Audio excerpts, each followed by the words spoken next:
I think air chief marshal AP Singh साहब जो कह रहे हैं बहुत वो दिखाता है कि किस तरह से हमारी हाई टेक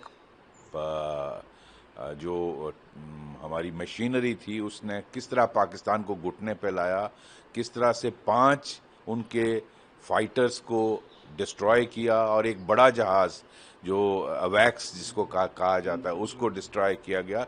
300 किलोमीटर से दूर से उसको उड़ाया गया।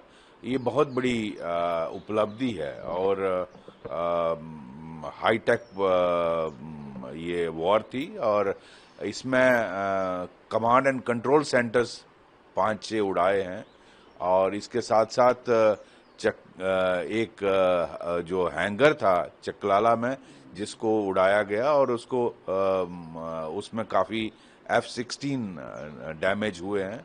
और इसके साथ साथ जो इनके राडार सिस्टम शायद 2-3 जगह पे उड़ाए हैं।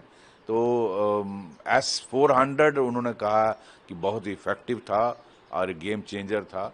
और दूसरी बात उन्होंने कही कि बहुत सारे मेरे दोस्त भी कहते हैं कि अभी और मारना था, पाकिस्तान को घुटने पे लाया लेकिन थोड़ी देर और कंटिन्यू करना था, लेकिन हमें ये फैसला करना है कि हम अपना टारगेट, अपना जो हमारे अचीव करने थे वो हमने कर लिए।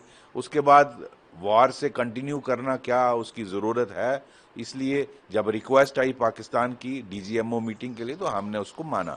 और वो उन्होंने ये भी कहा कि पिछली बार जो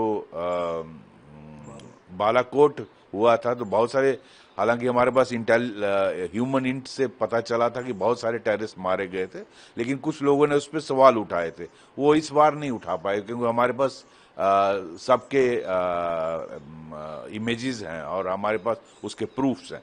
तो ये बहुत क्लियर बात एयर चीफ ने कही है। मैं समझता हूँ बधाई के पात्र हैं हमारी armed forces, particularly air force. और लेकिन मैं कई बार ये सोचता हूँ कि हमने एक डिफीटेड और ह्यूमिलेटेड पाकिस्तान को 3 महीने का टाइम क्यों दिया, ये पहले दिन बोल देना चाहिए था। और मैं समझता हूँ पाकिस्तान जो झूठा प्रोपेगेंडा फैलाता है उसको इस तरह की एनकरेजमेंट नहीं मिलती। तो मैं समझता हूँ ये बहुत अच्छा भारत के लोग हमारी आर्म फोर्सेस पे गर्व करते हैं और हम जानते हैं कि किस तरह से पाकिस्तान को घुटने पर लाया और कुछ घंटों में पाकिस्तान को घुटनों 80 से 90 घंटे की वॉर थी, 80 हाईटेक वॉर। यस 80 से 90 घंटे की ये हाईटेक वॉर में पाकिस्तान को घुटनों पे लाया और किस तरह से उसका एयर डिफेंस सिस्टम डिस्ट्रॉय किया, किस तरह उसके राडार उड़ाए, किस तरह से उसके जो फाइटर थे 5 उड़ाए, अवैक्स सिस्टम उड़ाया 300 किलोमीटर दूर से।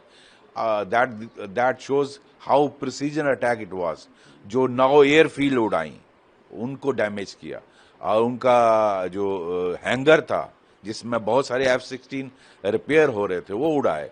तो मैं समझता हूँ ये भारत की आर्म्ड फोर्सेस और पर्टिकुलरली एयरफोर्स का बहुत बड़ा एक पाकिस्तान के लिए झटका था और ये दुनिया ने देखा और इससे वर्ल्ड ऑर्डर को बदल दिया एयरफोर्स ने। हाईटेक प्रिसीजन अटैक से वर्ल्ड ऑर्डर बदल दिया, भारत का स्टेचर बहुत ऊपर चला गया है।